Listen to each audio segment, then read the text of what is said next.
Hello and welcome दोस्तों, मेरा नाम है करण और आप सभी लोगों का ट्रेड सॉल्यूशंस के इस यूट्यूब चैनल के ऊपर स्वागत है। जैसे कि आप सभी लोग जानते हैं कि हमने हेजिंग स्ट्रेटजी की एक सीरीज स्टार्ट की है, जिसकी पहली वीडियो में हमने बात की थी स्ट्रेडल स्ट्रेटजी के बारे में, लॉन्ग और शॉर्ट स्ट्रेडल स्ट्रेटजी के बारे में। आज की इस वीडियो में हम बात करेंगे स्ट्रेडल से ही मिलती जुलती एक स्ट्रेटजी के बारे में, जिसका नाम है स्ट्रैंगल।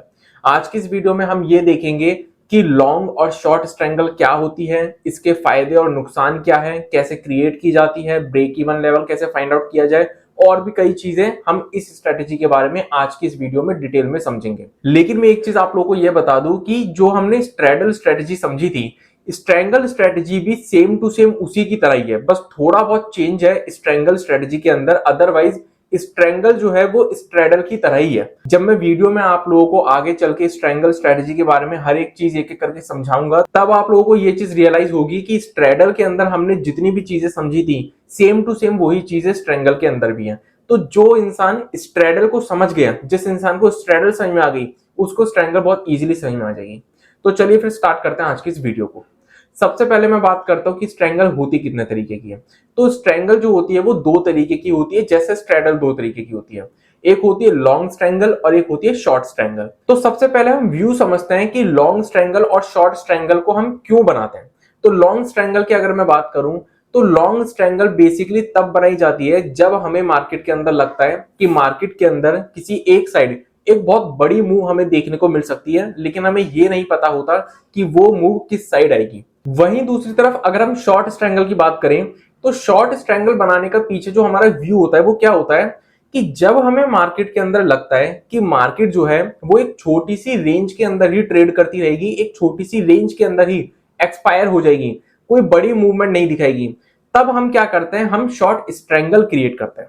अब लॉन्ग स्ट्रैंगल के क्या फायदे नुकसान होते हैं और शॉर्ट स्ट्रैंगल के क्या फायदे नुकसान होते हैं, अगर मैं उसकी बात करूं, तो लॉन्ग स्ट्रैंगल का फायदा ये होता है कि लॉन्ग स्ट्रैंगल के अंदर जो हमारी इन्वेस्टमेंट होती है वो कम होती है। इवन लॉन्ग स्ट्रेडल से भी कम इन्वेस्टमेंट लगती है हमारी लॉन्ग स्ट्रैंगल में। तो लॉन्ग स्ट्रैंगल में जो हमारी इन्वेस्टमेंट होती है, जो हमारा खर्चा होता है वो हमारा कम होता है, जिसकी वजह से जो हमारा लॉस होता है वो लिमिटेड तो होता ही है, लेकिन वो लिमिटेड लॉस भी हमारा बहुत कम होता है। और दूसरा फायदा क्या होता है कि प्रॉफिट जो होता है वो हमें यहाँ पे कितना भी हो सकता है, क्योंकि मार्केट के अंदर प्रीमियम के बढ़ने की कोई लिमिट नहीं होती। अगर मार्केट के अंदर कोई बड़ी मूव आई और प्रीमियम बढ़ी तो उसकी कोई लिमिट नहीं है, तो इसलिए प्रॉफिट यहाँ पे हमें अनलिमिटेड देखने को मिल सकता है और जो लॉस होता है वो हमारा लिमिटेड ही होता है। लेकिन जो इसका नुकसान होता है सबसे बड़ा, वो ये होता है कि मार्केट के अंदर हर दिन हमें बड़ी मूव्स देखने को नहीं मिलती। कुछ रेयर इवेंट्स होते हैं, कुछ स्पेशल इवेंट्स होते हैं जिस टाइम हमें बड़ी मूवमेंट देखने को मिलती है बिकॉज ऑफ वॉलेटिलिटी। तो क्योंकि मार्केट के अंदर हमें डेली बेसिस पे बड़ी मूवमेंट देखने को नहीं मिलती है, इसलिए मार्केट के अंदर हमें ज्यादातर लॉन्ग स्ट्रैंगल में नुकसान होता है, क्योंकि मार्केट जब मूव नहीं करेगी या हल्का फुल्का मूव करेगी तो प्रीमियम डिके ही हो जाएगी, वो बढ़ेगी नहीं। तो इसलिए यहाँ पे हमें ज्यादातर नुकसान ही देखने को मिलता है लॉन्ग स्ट्रैंगल के केस में। अब अगर मैं बात करूं शॉर्ट स्ट्रैंगल के फायदे नुकसान की, तो शॉर्ट स्ट्रैंगल के सबसे पहले नुकसान की अगर मैं बात करूं, तो शॉर्ट स्ट्रैंगल का सबसे बड़ा नुकसान ये है कि शॉर्ट स्ट्रैंगल में हमें जो लॉस होता है वो अनलिमिटेड हो सकता है। क्योंकि शॉर्ट स्ट्रैंगल हम क्रिएट ही क्यों करते हैं, जब हमें लगता है कि मार्केट जो है वो एक रेंज में रह सकती है, एक छोटी सी रेंज में ट्रेड कर सकती है। लेकिन अगर मार्केट के अंदर मूवमेंट आ गई तो वहां पे प्रीमियम बढ़ने की कोई लिमिट नहीं होती, तो नुकसान अनलिमिटेड होता है। और दूसरा सबसे बड़ा नुकसान क्या होता है कि यहाँ पे जो प्रॉफिट होता है वो लिमिटेड होता है, क्योंकि जितने की आपने ऑप्शन बे की है, जितनी प्रीमियम की आपने ऑप्शन बे की है, आपको उतनी ही प्रीमियम तक का फायदा हो सकता है, उससे ज्यादा का फायदा नहीं होगा। तो यहाँ पे प्रॉफिट लिमिटेड है, लॉस अनलिमिटेड है। लेकिन इसका सबसे बड़ा फायदा क्या होता है, जैसा कि मैंने आप लोगों को लॉन्ग स्ट्रैंगल के अंदर भी बोला था कि मार्केट के अंदर जो बड़ी मूव्स होती है वो हमें हर दिन देखने को नहीं मिलती, कुछ स्पेशल इवेंट्स के केस में ही देखने को मिलती है, जिसकी वजह से बड़ी मूव ना आने की वजह से ज्यादातर टाइम जो प्रीमियम होती है वो ज्यादा बढ़ती नहीं है, गिर जाती है।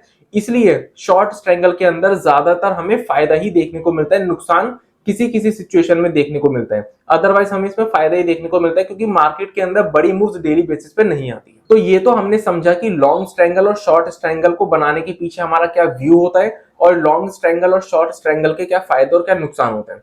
अब हम ये देखते हैं कि मार्केट के अंदर हम इन दोनों ही स्ट्रेटेजी को कैसे क्रिएट कर सकते हैं, ब्रेक इवन लेवल कैसे फाइंड आउट कर सकते हैं, किस लेवल के ऊपर हमें फायदा होगा, किस लेवल के ऊपर हमें नुकसान होगा। तो अब हम ये समझते हैं। तो बैंक निफ्टी के एग्जांपल के जरिए हम समझते हैं कि हमें लॉन्ग और शॉर्ट स्ट्रैंगल को कैसे क्रिएट करना है और ब्रेक इवन लेवल वगैरह कैसे हमें फाइंड आउट करना है। देखो एक चीज मैं आप लोगों को बता देता हूं, जैसा कि मैंने वीडियो के स्टार्टिंग में बोला था कि स्ट्रैंगल जो है वो ऑलमोस्ट सेम टू सेम है स्ट्रैडल की तरह, बस थोड़ा बहुत ही फर्क है। इसलिए break even level find out करने का तरीका भी जो स्ट्रैंगल के अंदर है वो सेम टू सेम वैसा ही है जैसा कि हमने स्ट्रैडल के अंदर समझा था। तो मतलब स्ट्रैडल में जैसे हमने अप्लाई करा था सेम स्ट्रैंगल के अंदर अप्लाई करना है। बस जो डिफरेंस है स्ट्रैडल और स्ट्रैंगल में वो है इसके इंप्लीमेंटेशन पे। स्ट्रैडल हम अलग तरीके से इंप्लीमेंट करते हैं और स्ट्रैंगल हम अलग तरीके से इंप्लीमेंट करते हैं। तो बैंक निफ्टी का एग्जांपल के थ्रू हम समझते हैं। अब बैंक निफ्टी का एग्जांपल मैं इसलिए ज्यादातर लेता हूं क्योंकि मैं ट्रेड ही बैंक निफ्टी में करता हूं। तो बैंक निफ्टी के एग्जांपल के थ्रू हम समझते हैं। मान के चलते हैं कि बैंक निफ्टी का जो फिलहाल के लिए एट द मनी का लेवल है वो हमारा एट द मनी का लेवल है 52,300 का लेवल। 52,300 का लेवल हमारा ये क्या है, एट द मनी का लेवल। अब हम स्ट्रैडल में क्या करते थे, अगर हमें लॉन्ग स्ट्रैडल क्रिएट करनी है तो हम एट द मनी की कॉल और पुट को एक साथ बाय करते थे, और अगर हमें शॉर्ट स्ट्रैडल क्रिएट करनी है तो हम एट द मनी की कॉल और पुट दोनों को एक साथ सेल करते थे। स्ट्रैंगल में क्या फर्क है, स्ट्रैंगल में भी लॉन्ग स्ट्रैंगल में भी हमें बाय ही करना है कॉल पुट, और शॉर्ट स्ट्रैंगल में हमें सेल करना है कॉल पुट, लेकिन फर्क है इसकी ऑप्शन की स्ट्राइक प्राइस में। स्ट्रैडल में हम एट द मनी में काम करते थे, स्ट्रैंगल में हम काम करेंगे आउट द मनी में। इट मींस कि लॉन्ग स्ट्रैडल जो हम क्रिएट करेंगे वो हम करेंगे out the money call option और out the money put option को बाय करके, और शॉर्ट स्ट्रैंगल जो हम क्रिएट करेंगे वो हम क्रिएट करेंगे out the money call option और out the money put option को शॉर्ट करके। बस इतना फर्क है स्ट्रैडल और स्ट्रैंगल की स्ट्रेटजी में, अदरवाइज सब कुछ स्ट्रैंगल और स्ट्रैडल में सेम टू सेम है। अब सबसे पहले हम लॉन्ग स्ट्रैंगल की बात करते हैं। बैंक निफ्टी का हमने 52,300 का एट द मनी का लेवल देखा। अब मुझे लग रहा है कि मार्केट के अंदर बैंक निफ्टी में हमें एक बड़ी मूव देखने को मिल सकती है, लेकिन मुझे नहीं पता किस डायरेक्शन में दिखेगी, अपसाइड में या डाउन साइड में। तो मैंने क्या कर लिया, मैंने आउट द मनी की कॉल और पुट को बाय कर लिया, यानी कि लॉन्ग स्ट्रैंगल क्रिएट कर ली। अब मान के चलते हैं कि मैंने कॉल ऑप्शन के केस में 52,500 की कॉल ऑप्शन बाय कर ली, और पुट ऑप्शन के केस में मैंने 52,000 की पुट ऑप्शन को बाय कर लिया। तो बेसिकली देखा जाए तो जो हमारी कॉल ऑप्शन हुई वो 200 पॉइंट आउट द मनी हो गई, और जो पुट ऑप्शन हुई है वो हमारी 300 पॉइंट आउट द मनी हो गई। अब इसमें मान के चलो कि कॉल ऑप्शन का जो प्राइस है वो हमारा 100 रुपए चल रहा है, और पुट ऑप्शन का प्राइस भी मान के चलते हैं कि 100 रुपए चल रहा है। अब आउट द मनी की जो ऑप्शंस होती है वो हमें सस्ती ही देखने को मिलती है, इसलिए लॉन्ग स्ट्रैंगल के अंदर जो हमारा लॉस होता है वो लिमिटेड होता है, और वो लिमिटेड लॉस भी बहुत कम होता है, यानी कि हमारी इन्वेस्टमेंट जो होती है वो इसमें कम लगती है, क्योंकि हम आउट द मनी में ट्रेड कर रहे हैं, एट द मनी में ट्रेड नहीं कर रहे हैं। अब अगर हम ब्रेक इवन लेवल की बात करें कि ब्रेक इवन लेवल हम कैसे फाइंड आउट कर सकते हैं लॉन्ग स्ट्रैंगल के केस में, इन केस ऑफ प्रीमियम, मतलब प्रीमियम के अंदर अगर हमें break even level find out करना है तो जैसा कि मैंने बोला था कि स्ट्रैडल और स्ट्रैंगल में 90% सब चीजें सेम है। तो जिस तरीके से हमने स्ट्रैडल के केस में प्रीमियम के अंदर break even level find out करा था, उसी तरीके से हम स्ट्रैंगल के केस में भी प्रीमियम के अंदर break even level find out करेंगे। हमें सिंपली क्या करना है, मान के चलते हैं कि हमें मार्केट के अंदर बैंक निफ्टी में जो मूवमेंट दिखी है वो हमें अपसाइड में मूवमेंट दिखी है, तो हमारी जो प्रॉफिटेबल ऑप्शन होगी वो कौन सी होगी, वो होगी हमारी कॉल ऑप्शन, क्योंकि कॉल ऑप्शन का प्राइस बढ़ेगा। और जो हमारी लॉस वाली ऑप्शन होगी वो होगी हमारी पुट ऑप्शन, क्योंकि पुट ऑप्शन का प्राइस गिरेगा। तो हमें क्या करना है, हमें सिंपली जो हमारी लॉस वाली ऑप्शन है उसकी कॉस्ट को, यानी कि 100 रुपए को ऐड कर देना है प्रॉफिटेबल ऑप्शन की कॉस्ट में, यानी कि कॉल ऑप्शन की 100 रुपए की कॉस्ट में। तो हमारे सामने जो वैल्यू निकल कर आएगी वो निकल कर आएगी 200 रुपए की। यानी कि बैंक निफ्टी के अंदर ये जो हमने लॉन्ग स्ट्रैंगल क्रिएट करी है इसके अंदर जो ब्रेक इवन लेवल होगा वो होगा हमारा कॉल ऑप्शन के अंदर 200 रुपए का लेवल। यानी कि जब कॉल ऑप्शन 52,500 की 200 पे आ जाएगी तब हम इस पूरी स्ट्रेटजी में ब्रेक इवन होंगे, नो लॉस नो प्रॉफिट पे। जब 200 रुपए के ऊपर जाएगी कॉल ऑप्शन तब हमें इसके अंदर प्रॉफिट होना शुरू होगा। सेम पुट ऑप्शन के अंदर मान के चलते कि मूवमेंट आई है डाउन साइड में, तो अब हमारी जो प्रॉफिटेबल ऑप्शन हो गई वो हो गई हमारी पुट ऑप्शन, और जो लॉस वाली ऑप्शन हो गई वो हमारी होगी कॉल ऑप्शन। तो हमें सिंपली क्या करना है, प्रॉफिटेबल ऑप्शन की कॉस्ट में हमें लॉस वाली ऑप्शन की कॉस्ट ऐड कर देनी है, यानी कि इस 100 रुपए के अंदर इस 100 रुपए को ऐड कर देना है। तो उसके अंदर भी हमारी जो वैल्यू निकल कर आएगी वो 200 रुपए निकल कर आएगी। यानी कि पुट ऑप्शन की जो प्रीमियम है वो जब 200 रुपए पे होगी तब हमें इस पूरी स्ट्रेटजी के अंदर नो प्रॉफिट नो लॉस होगा, यानी कि ब्रेक इवन लेवल होगा वो हमारा 200 रुपए के ऊपर जब पुट ऑप्शन जाएगी तब हमें इसके अंदर प्रॉफिट होना शुरू होगा। अगर हम शॉर्ट स्ट्रैंगल की बात करें तो शॉर्ट स्ट्रैंगल में ब्रेक इवन लेवल कैसे फाइंड आउट करें, तो उसका तरीका सेम है जैसे कि हमने शॉर्ट स्ट्रैडल के केस में फाइंड आउट किया था। मान के चलते कि बैंक निफ्टी के अंदर मुझे लग रहा है कि बैंक निफ्टी जो है वो 52,000 से 52,500 इस 500 पॉइंट की रेंज के अंदर ही रहेगा, ना इसके ऊपर जाएगा ना इसके नीचे जाएगा, इसी रेंज के अंदर एक्सपायर हो जाएगा। तो मैंने क्या करा, मैंने शॉर्ट स्ट्रेंगल क्रिएट कर ली। मैंने 52,000 की पुट ऑप्शन को बेच दिया और 52,500 की कॉल ऑप्शन को बेच दिया। प्रीमियम का लेवल हम सेम मान के चलते हैं कि कॉल ऑप्शन 100 रुपए पे मिल रही है और पुट ऑप्शन 100 रुपए पे मिल रही है। तो मैंने 52,500 की कॉल 100 में बेच दी और 52,000 की पुट 100 में बेच दी। अब शॉर्ट स्ट्रेंगल हम कब क्रिएट करते हैं, जब हमें लगता है कि मार्केट के अंदर कोई मूवमेंट नहीं आएगी।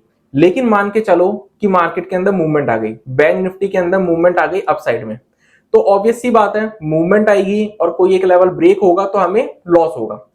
अब मान के चलते हैं कि बैंक निफ्टी के अंदर मूवमेंट अपसाइड में आई है, तो अपसाइड में मूवमेंट आने की वजह से जो कॉल ऑप्शन की प्रीमियम है वो बढ़ने लग जाएगी और पुट ऑप्शन की प्रीमियम गिरने लग जाएगी। यानी कि प्रॉफिटेबल ऑप्शन क्या हुई, पुट ऑप्शन, और जो लॉस वाली ऑप्शन हुई वो क्या हुई, कॉल ऑप्शन। तो हम इसमें क्या करेंगे, हम इसमें जो हमारी प्रॉफिटेबल ऑप्शन की कॉस्ट है उसको लॉस वाली ऑप्शन की कॉस्ट में ऐड कर देंगे। यानी कि जो हमारी पुट ऑप्शन की कॉस्ट है 100 रुपए, उसको ऐड कर देंगे कॉल ऑप्शन की कॉस्ट में, यानी कि 100 रुपए में। तो हमारे सामने जो लेवल निकल कर आएगा वो अगेन 200 रुपए का लेवल निकल कर आएगा। यानी कि कॉल ऑप्शन की जो प्रीमियम है वो जब 200 रुपए पे होगी तब हमें इस पूरी स्ट्रेटेजी के अंदर नो प्रॉफिट नो लॉस होगा। लेकिन अगर 200 रुपए के ऊपर कॉल ऑप्शन की प्रीमियम गई तो हमें इस पूरी स्ट्रेटेजी के अंदर नुकसान होना शुरू हो जाएगा। सेम अगर मान लो कि मूवमेंट आती है हमारी डाउन साइड में, तो इस सिचुएशन में जो कॉल ऑप्शन की प्रीमियम होगी वो तो गिरना शुरू हो जाएगी, यानी कि इसमें प्रॉफिट दिखना शुरू हो जाएगा, और पुट ऑप्शन की प्रीमियम जो है वो बढ़ना शुरू हो जाएगी, इसमें लॉस दिखना शुरू हो जाएगा। तो इसके अंदर भी हमें सेम चीज करनी है। प्रॉफिटेबल ऑप्शन क्या हुई, कॉल ऑप्शन, लॉस वाली ऑप्शन क्या हुई, पुट ऑप्शन।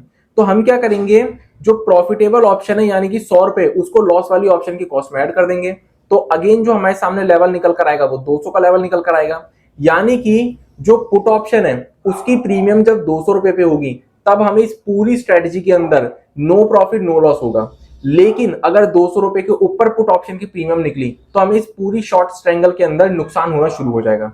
और जैसा कि मैंने आप लोगों को बोला था कि स्ट्रेंगल के केस में, शॉर्ट स्ट्रेंगल के केस में नुकसान होने की कोई लिमिट नहीं होती, क्योंकि प्रीमियम के बढ़ने की कोई लिमिट नहीं है, गिरने की एक लिमिट है। इसलिए अब आप लोग सोच रहे होंगे कि जब हम शॉर्ट स्ट्रेंगल क्रिएट कर रहे हैं तो ब्रेक इवन लेवल के ऊपर हमें नुकसान होना शुरू हो रहा है, और जब हम लॉन्ग स्ट्रेंगल क्रिएट कर रहे हैं तो हमें ब्रेक इवन के ऊपर प्रॉफिट होना शुरू हो रहा है। तो देखो उसके पीछे का लॉजिक क्या है। जब भी हम लॉन्ग स्ट्रेंगल क्रिएट करते हैं तो आप खुद समझो, लॉन्ग स्ट्रेंगल का मतलब हो रहा है लॉन्ग करना, मतलब हम कोई चीज बाय कर रहे हैं, और बाइंग के केस में हमें ब्रेक इवन के ऊपर ही प्रॉफिट होना शुरू होगा, क्योंकि पहले तो हमारा लॉस सेटल होगा उसके बाद प्रॉफिट होगा।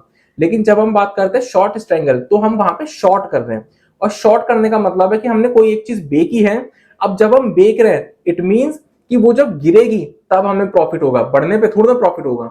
तो मूवमेंट जब आएगी तो चीज तो बढ़ेगी, और जब बढ़ेगी तब हम इसलिए ब्रेक इवन के ऊपर नुकसान देखते हैं, ना कि प्रॉफिट देखते हैं। इसलिए लॉन्ग स्ट्रेंगल के केस में ब्रेक इवन के ऊपर प्रॉफिट देखते हैं, प्रॉफिट होना शुरू होता है, और शॉर्ट स्ट्रेंगल के केस में ब्रेक इवन के ऊपर नुकसान होना शुरू होता है। अब अगर मैं बात करूं स्पॉट में हम किस तरीके से break even level find out कर सकते हैं, यानी कि जिस भी सिक्योरिटी को हम ट्रेड कर रहे हैं उस सिक्योरिटी के स्पॉट में हम ब्रेक इवन लेवल कैसे फाइंड आउट कर सकते हैं, तो उसका तरीका भी सेम है जैसे कि हमने स्ट्रैडल के केस में समझा था। कुछ नहीं करना, पूरी स्ट्रेटेजी की जो हमारी कॉस्ट है उसको हमें ऐड कर देना है जिस भी सिक्योरिटी को हम ट्रेड कर रहे हैं उसके एट द मनी के लेवल में। अब यहाँ पे बैंक निफ्टी के अंदर हमारा एट द मनी का लेवल क्या है, 52,300 का लेवल, और पूरी स्ट्रेटेजी की हमारी कॉस्ट क्या है, 200 रुपए। तो हमें क्या करना है, 52,300 में 200 रुपए ऐड कर देने हैं और 52,300 में से 200 रुपए माइनस कर देने हैं। तो 200 रुपए ऐड करेंगे तो हमारे सामने लेवल निकल कर आएगा 52,500 का, और 200 रुपए माइनस करेंगे तो हमारे सामने लेवल निकल कर आएगा 52,100 का। इट मींस कि 52,500 के ऊपर अगर बैंक निफ्टी जाता है तो हमें प्रॉफिट होना शुरू होगा लॉन्ग स्ट्रेंगल के केस में, और शॉर्ट स्ट्रेंगल के केस में नुकसान होना शुरू होगा। और 52,100 के नीचे जाता है तो हमें प्रॉफिट होना शुरू होगा लॉन्ग स्ट्रेंगल के केस में, और शॉर्ट स्ट्रेंगल के केस में नुकसान होना शुरू होगा। तो इसी के साथ आज की इस वीडियो को मैं यहीं पर कंप्लीट करता हूं। तो मिलते हैं नेक्स्ट वीडियो में, तब तक के लिए स्टे सेफ स्टे हेल्दी।